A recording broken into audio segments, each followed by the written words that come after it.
لاہور جلسے کے حوالے سے اور پی ڈی ایم ملتان کا جو جلسہ ہوا اس میں آصفہ بھٹو کی جو لانچنگ ہوئی اور مریم نواز کے انہیں مد مقابل لانے کے لیے ایک تاثر ہے کہ انہیں مد مقابل لایا گیا، تو مریم نواز نے خیر مقدم کیا، آصفہ بھٹو نے نام تک نہ لیا میاں نواز شریف صاحب کا،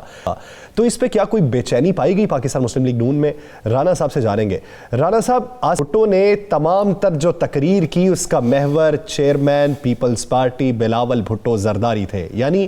آپ چیئرمین کا ساتھ دیں گے، آپ چیئرمین کے ساتھ ہیں، چیئرمین آپ کے ساتھ ہیں، یہی باتیں ہوئی ہیں۔ ایسا لگ رہا تھا پاکستان پیپلز پارٹی کا علاقائی جلسہ ہے، اس پہ پاکستان مسلم لیگ نون نے رد عمل کیا دیا؟ دیکھیں جس پر آج جو لاہور میں ایک میٹنگ ہوئی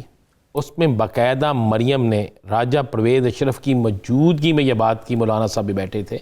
یہ میں آپ کو بالکل وہ بات بتا رہا ہوں جو اندر بات ہوئی۔ انہوں نے کہا جناب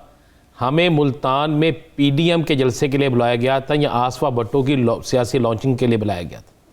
یہ باقاعدہ کہا گیا۔ انہوں نے کہا جی ہم ایک بات تو بتا دیں کہ وہاں پر جلسے میں ہم پیپلز پارٹی کی زیادتیوں کے باوجود، یہ لفظ ہوا کہ زیادتیوں کے باوجود زیادتیاں بھول کر ہم پیپلز پارٹی کے ساتھ کھڑے ہیں، ہم پیپلز پارٹی کا ساتھ دے رہے ہیں، لیکن آصفہ کی پوری تقریر میں تقریر لکھنے والے نے، تقریر لکھ کر بھیجنے والے نے، تقریر کروانے والے نے یہ کیوں نہیں کہا کہ ایک لفظ وہ میاں نواز شریف پر اور ایک لفظ میرے پہ، اس نے مریم نے کہا بول دیتے تو ہمارے کارکن جو ہے ان کے اندر بھی ایک جذبہ پیدا ہوتا۔ پھر انہوں نے کہا کہ جناب ملتان جلسے میں تو ہمیں ایسے کیا گیا کہ جیسے پیپلز پارٹی ورسز نون لیگ وہاں پہ الیکشن ہو رہا ہے، ہمارے لوگوں کو جو ہے وہاں پہ اسٹیج پہ نہیں چڑھنے دیا گیا، ہمارے لوگ جو ہیں ان کا بینرز نہیں لگنے دیا گیا، یہ ساری گفتگو یاسر ہوئی ہے۔ اور پھر ایک بات یہ بھی کی گئی، یہ میں آپ کو مصد کا اطلاع دے رہا ہوں کہ مریم نے یہ کہا کہ جناب پیپلز پارٹی نے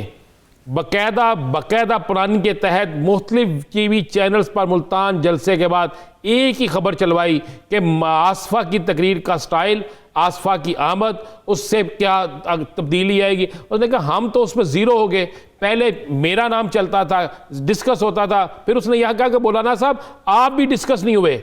یہی کہہ انہوں نے کہا پی ٹی ایم کی قیادت کہہ دیا گیا، یہ نہیں کہا گیا کہ مولانا صاحب کی قیادت۔ یہ بڑا دکھی انداز میں اور احتجاج کرتے ہوئے مریم صاحبہ نے کہا، اور مریم نے جو اس کا لب لباب تھا جو بتاتے ہیں کہ اس نے کہا کہ جناب یہ تو بتا دیں کہ کہیں یہ سارا کچھ ہمارے خلاف تو نہیں چل رہا، یہ سارا کچھ جو ہے ہمیں بالکل ختم کرنے کے لیے تو نہیں ہو رہا، یہ حکومت کے خلاف ہے، یہ ہمارے ہاں۔ اور پھر یہ بھی کہا گیا کہ یہ فیصلہ کر لیں کہ اگر آصفہ نے، یا سر یہ بات ہوئی کہ اگر آصفہ بھٹو نے اگلے جلسوں میں بھی آنا ہے تو اسے پھر اگلے جلسوں میں آنے سے پہلے جو تقریر کرنی ہوگی اس تقریر کو باقاعدہ اسی طریقے سے کیا جائے گا کہ اس پہ میاں نواز شریف کا اور مریم کا وہ نام لیں۔ پاکستان مسلم لیگ نون کے حق میں بھی ہونے چاہیے تبھی وہ تقریر ہو سکتی ہے، یہ مطالبہ کیا گیا اور گلے شکووں کا اظہار کیا گیا۔